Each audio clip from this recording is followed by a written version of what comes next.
बिहार में जाति आधारित गणना के आंकड़े सार्वजनिक होने के साथ ही न सिर्फ सवर्णों की राजनीति खतरे में पड़ी, बल्कि 10% मिल रही आरक्षण को लेकर भी बड़ा सवाल खड़ा हो गया। अब इस बात को समझने के लिए आपको 1951 से लेकर अब तक की राजनीतिक परिस्थिति को समझना होगा। दरअसल आज़ादी हासिल करने के बाद भारत ने जब 1951 में पहली बार जनगणना की तो केवल अनुसूचित जाति और जनजाति से जुड़े लोगों को जाति के नाम पर वर्गीकृत किया गया।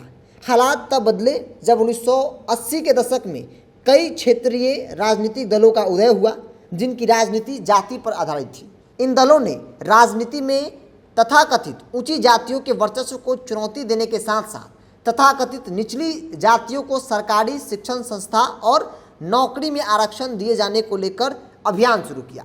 वकालत जो है वो तेज होती चली गई, लोगों का समर्थन भी मिलता रहा और एक दिन ऐसा हुआ जब मंडल कमीशन का गठन हुआ। दरअसल साल 1979 में भारत सरकार ने सामाजिक और शैक्षणिक रूप से पिछड़ी जातियों को आरक्षण देने के मसले पर मंडल कमीशन का गठन किया। मंडल कमीशन ने ओबीसी श्रेणी के लोगों को आरक्षण देने की सिफारिश की, लेकिन इस सिफारिश को 1990 में ही जाकर लागू किया गया और इस सिफारिश को 1990 में जाकर लागू किया गया। इसके बाद देश भर में जो जनरल कैटेगरी के छात्र थे वो उग्र प्रदर्शन करने लगे, चूँकि जातीय जनगणना का मामला आरक्षण से जुड़ चुका था।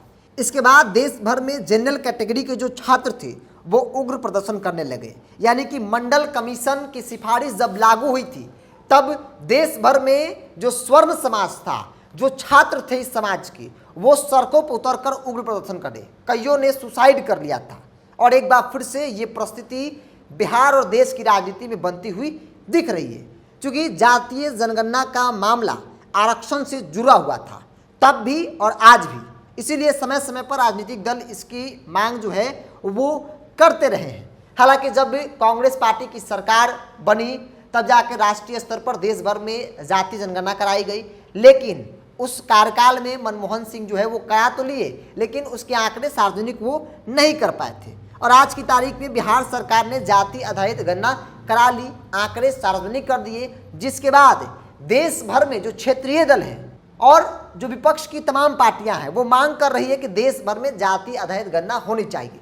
क्योंकि बिहार सरकार ने कराया और आंकड़ा सार्वजनिक किया, जिसमें बताया गया कि बिहार में पिछड़ा वर्ग जो है वो 27% है, अत्यंत पिछड़ा वर्ग 36% है, अनुसूचित जाति 19% है, अनुसूचित जनजाति 1% है और जनरल कैटेगरी जो है सामान्य वर्ग जो है वो 15.52% है। अब यह कहा जा रहा है कि जिसकी जितनी आबादी हो उसके अनुसार से आरक्षण का दायरा बढ़ाया जाए, उसके अनुसार से सत्ता हो या फिर पार्टी में उनकी भागीदारी को तय की जाए। तो सबसे बड़ा सवाल है जनरल कैटेगरी के सामने कि उनकी संख्या कम है। न सिर्फ बिहार में बल्कि देश के कई ऐसे राज्य हैं जहाँ पे स्वर्णों की आबादी बेहद कम है। राष्ट्रीय स्तर पर जब भी बात होती है तो 85-15 की बात आती है। अगर देश भर में जाति आधारित गणना होता है तो राजनीतिक तौर पे स्वर्ण समाज को सबसे बड़ा नुकसान होगा। और इस बीच भाकपा माले महासचिव दीपिका भट्टाचार्य का बयान सामने आया है, जो इंडिया गठबंधन के महत्वपूर्ण अंग है, राष्ट्रीय पार्टी है और कई राज्यों में काफ़ी मजबूत पकड़ उनकी है। उन्होंने कहा कि 8 से 9% आबादी वाले को 10% आरक्षण मिल रहा है, यानी कि जो स्वर्ण समाज है जिनकी संख्या कम है 10% के आसपास है और उनको 10% आरक्षण दिया जा रहा है, जो कि कहीं से भी सही नहीं है। तो इस लिहाज से हम कह सकते हैं कि जो जाति आधारित गणना है जिस तरह से बिहार में हुई और बिहार में भी कहा जा रहा है कि आरक्षण का जो कोटा है वो बढ़ाया जाएगा, ये परिस्थिति पूरे देश भर में बन चुकी है। तमाम जो क्षेत्रीय दल हैं जो जात की राजनीति करते हैं, यहाँ तक कि जो राष्ट्रीय पार्टी कांग्रेस पार्टी है वो भी मांग कर रही है कि अगर सरकार नहीं कराएगी मौजूदा सरकार, तो जिस दिन हमारी सरकार आएगी हम देश भर में जातीय जनगणना कराएंगे। अगर ऐसा हुआ तो फिर आंकड़े सार्वजनिक होंगे और आंकड़े में संख्या बल के हिसाब से आरक्षण का प्रावधान होगा। या फिर यूं कहें कि मंडल पार्ट 1 तो लोगों ने देखा, अब मंडल पार्ट 2 भी देखने को मिलेगा।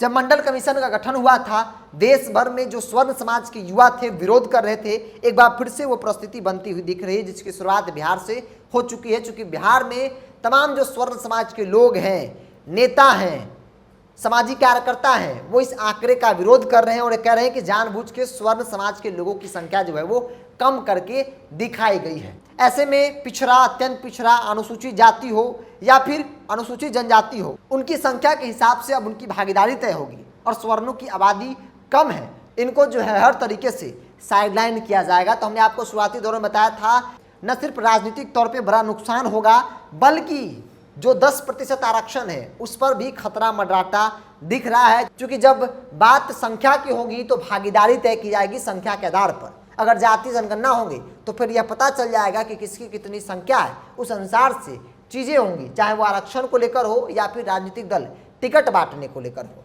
बहरहाल आपकी क्या राय इस विषय को लेकर, आप अपनी राय को कमेंट्स बॉक्स में रखिए। अगर आप मेरे चैनल को यूट्यूब पर देख रहे हैं तो सब्सक्राइब कर लीजिए, फेसबुक पर देख रहे हैं तो पेज को लाइक और फॉलो कर लीजिए।